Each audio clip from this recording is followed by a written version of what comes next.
Hey everybody, welcome back to this week's Most Elite podcast. Uh, I had an opening. I don't remember it. Something, internet, something, life stuff. For those who wait for these, I don't know if anybody actually does. I know what my dad does. So, anyway, welcome back this week. We're doing Metroidvanias this week. So each new video I do this week will be a Metroidvania. And let's start with a recent one. Bloodstained, Ritual of the Night. That is a Metroidvania recently released off Kickstarter by a man named Koji Igarashi. He is the creator, creative director, producer, maker of Castlevania Symphony of the Night. So he popularized what we now call Metroidvanias. And I guess we'll have to.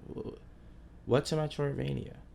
A Metroidvania is a action platformer exploration game. And I know that sounds like a lot of games. You're probably like, well, that's Spyro. Spyro's not a Metroidvania, is it? Spyro is a platforming game. You know, that's medieval. That's Crash Bandicoot. How come they aren't considered Metroidvanias? And I think the simple answer to that is Metroidvania games are often 2D. They're normally just on a single 2D surface. And there's an overworld map that you have with a percentage at the bottom right or top right, wherever it may be, and it can go to 100%. And during the course of a Metroidvania game, you collect power-ups and skills, often narrative-based, depending on the game. Like, if you're playing a Metroidvania set on a space station, your power-ups will be like key cards, stuff like that allow you to open doors you couldn't unlock before. Or like gravity boots that allow you to walk up the side of a wall. You know, sci-fi theme. The power-ups are normally narrative-based in Metroidvanias.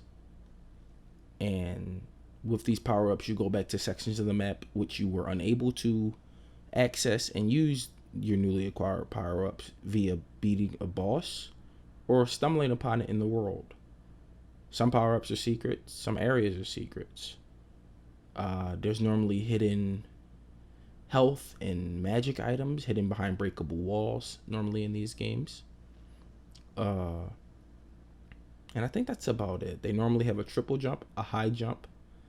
Some recent ones, like Risky's Revenge and stuff like that, you can transform into animals to reach high places like bats and monkeys and stuff. But Metroidvanias are normally just that. Platform action games with skills you collect through boss fighting or exploration, which allows you to explore more and fight more bosses. It's a pretty simple loop. And it's made fun by lots of colors and lights and sounds, and hopefully the narrative is really good. Bloodstained is the narrative is good enough. You exist in a world where magic exists and demons exist. Sometime before the start of the game, your main character, Miriam, enters a coma. During her time of sleep, all of her brethren, known as the Crystal Bearers, are slaughtered. She awakens to hear that her best friend, Gebel, another Crystal Bearer, has unleashed hell upon the world, and he seeks to do whatever he seeks to do. She makes it her mission to stop him because she promised him she would. And that's the game. You fight tons of monsters and enemies and collect items throughout this game to make yourself strong enough to combat Gebel and his minions of darkness, which range from a vampire queen, a demon made of light, a giant hand made of like stained glass mirrors. The enemies are very, very creative. All the areas are very well thought out. There's a two-headed dragon that you fight on a clock tower, which is fucking cool as shit. I really enjoyed that. It breathes fire. I mean, it breathes fire. It's two heads. That's some Godzilla shit right there. I thought that was amazing. Yeah, man. You play as Miriam. She's our protagonist this go around, and she's a exceptionally strong crystal bearer.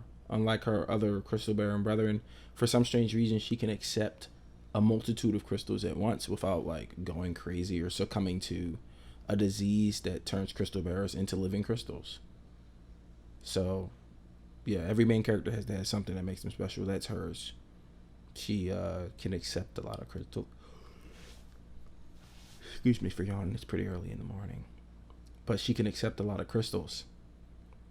And you start your journey that way. You go about hunting down monsters and absorbing. Well, with most Metroidvania games, or at least in the Castlevania series, starting from like Symphony of the Night or Area of Sorrow, I don't remember which one. When you kill enemies, they drop their soul, and their soul gives you a power. It might be something as simple as when you have it on, you have more magic, defense, or health or something. But each enemy has a unique soul. Excuse me again for yawning. Each enemy has a unique soul that they drop, which power you up. So there's an incentive there outside of the main power-ups. We'll call them explorative power-ups, the ones that will allow you to explore the map more. The enemies all drop power-ups that allow you to fight sort of a different way. And there's an incentive there to kill enemies, because a lot of the times in Metroidvania games, you want to get from point A to point B as fast as you can. You don't really want to be fighting enemies, but a clever way to get you to do that, to stop and actually take in the enemy design and figure out how to fight them, is to make it so they drop power-ups that you may want. Excuse me. I know one of the power-ups that I sought out early on was augment gold, which allowed me to get gold drops more, you know. And there's a crafting system in this game. Most of the cool stuff requires gold. Gold doesn't drop in the open world. You got to craft it by getting an item with gold in it and breaking it down to its base elements through the crafting material guy, some guy. And then you have gold and you can make other items. So there's power-ups like that sort of coax the way you play. You don't have to do that. You can play it any way you want. Recently, they showed off that while they wanted the bosses to be hard, they wanted them to be fair. So what they did was, any developer who designed a boss for the game had to beat that boss without getting hit and only using a dagger. And apparently there was a lot of close calls. They almost didn't get some bosses in the game, but they pulled through. Just so it's fair, just so they know that it can be done when you're limiting yourself greatly. Excuse me. And that if you were playing it your own way and you're like, fucking, I'm beating the whole game with a dagger, you could do it. Now, would it be easy? No, but it's completely possible. So that's really good information to know, because the last boss is really hard. So to think that somebody beat him with just a fucking dagger is crazy. I mean, he does just sort of spin in a circle. And you know, he's not even that hard. The girl before him that you fight, she's fucking difficult. No spoilers, but she's really annoyingly hard. Yeah. Anyway, Metroidvanias. That's what they are. And that's sort of what this one is. It has tons of secret areas to explore. Tons of power-ups to find. And I mean, there's tons of DLC. It isn't released yet. I've expressed on the show before, I don't really like DLC. I kind of like my games to be finished when I buy them. I did spend a lot of money on them, and I kind of want a finished product. I mean, you wouldn't pay for a movie that wasn't finished, would you? Would you do that? I wouldn't do that. So I hate that they get away with it in video games so much. Some of it is free, so that's acceptable to me. You just go and download it and play. There's a samurai in the game who I want to use because he looks really cool. And apparently he's free DLC. So that's exciting. That's exciting because I want to play as him. He looks cool as hell. He's a cool sword. You get his sword through the course of the game. Events transpire which leave you with his sword. And actually, if you want the true ending of the game, you need his sword. So not only do you need his sword, you need to use it at the correct time.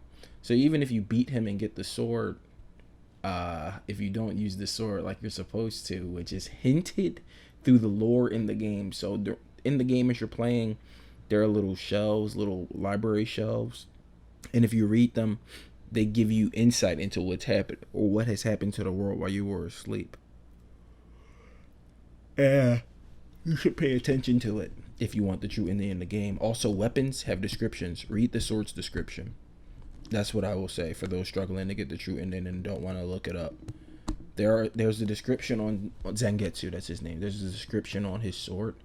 Read it, and then you'll get a better idea of how to get that true ending. Cause I got the wrong ending when I first played, and I was like, what the fuck? How do you get the right ending? And then I read the description on the sword, and then I realized where the last fight took place, and I was like, oh, okay. So yeah, do that. But yeah, that's sort of my time for Bloodstained. It's an amazing title. Was it worth the however long it's been in development? 7 years, 8 years? That's subjective. I will say yes, but that's just because I love Metroidvania games, and I can't, like Hollow Knight. I did a whole episode on that. If you haven't watched it, go and watch it, and I talk about how amazing it is and how empty I felt for Metroidvanias once I beat it, because it just was nothing left for me. And this fills the hole pretty well. Bloodstained's amazing. I beat it in like 2 days. I got everything in it. I got all the souls and all the items. Now I'm just waiting. I'm waiting for DLC. And that's kind of the tail of the tape with these video games nowadays. And I hate to go on a tangent with that, but I really do hate that. Like Resident Evil 2, I did a podcast on that too, and I did everything in that. And now I'm just waiting either for an announcement of Resident Evil 3, like, oh, it's coming out today, or Code Veronica or something, or DLC. And the last DLC they added was underwhelming, but at least it was something else to do. I don't know. Sucks. But Bloodstained's amazing. Please go and play it, everybody. It's my time for this video, but this week, stay tuned. We're coming right back at you with another Metroidvania, and it is going to be Sundered, one that I just played, and I had no idea that it took place in the Cthulhu mythos, or the Lovecraft mythos, whichever you want to call it. And I was amazed by it, by its subtle storytelling, and I won't talk about it so much here. I'll do an episode on it. But this week we got Metroidvanias, guys. Thank you for stopping in, as always. Don't forget to like and share and stuff if you want. If not, whatever. Anyway, have a good one.